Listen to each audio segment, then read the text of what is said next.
mara Xikwembu xi ri hey loko ku rhuketelaka ni nga dila yena, loko ku katekisaka ni ta n'wi katekisa.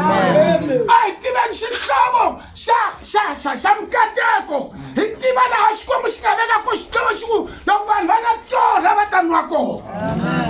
Haleluya. A mi nga tshama hi xixima hi chava ku pfula milomo hi vulavula ku rhandzi timbilu ta hina hi mhaka ya ku hosi yoko Xikwembu ri wena a nga ri n'wina, wena ni nga ku veka u va xihlovo, ni ta va katekisi kunene. Lava va endlaku yini va ku katekisaka, ni ta va katekisa. Loyi a nga ta ku rhuketela ni ta n'wi rhuketela, a nga ri n'wi rhuketeli wena, a nga ri n'wi katekisi wena. Ku na Xikwembu ka mhaka leyi. A minkarhi yin'wanyana ku hayi ni ta n'wi rhuketela hi nexe, a wu na matimba ku n'wi rhuketela kahle. Xikwembu xi na matimba ku rhuketela kahle.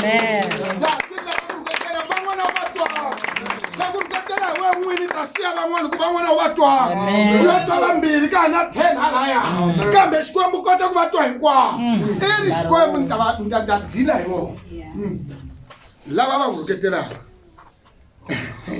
Oh my God. Ya va rhuketela va nga chavi ku rhuketela en'wini wa kereke va nga dyondza kona ku tiva ku matsalwa i yini, va tiva Xikwembu, va tiva ku zila, va tiva ku khongela sa yima, a rhuketela ku swi te karhi swo karhi, kambe Xikwembu a ku okay we tshama kwala ni ta dila hi wona.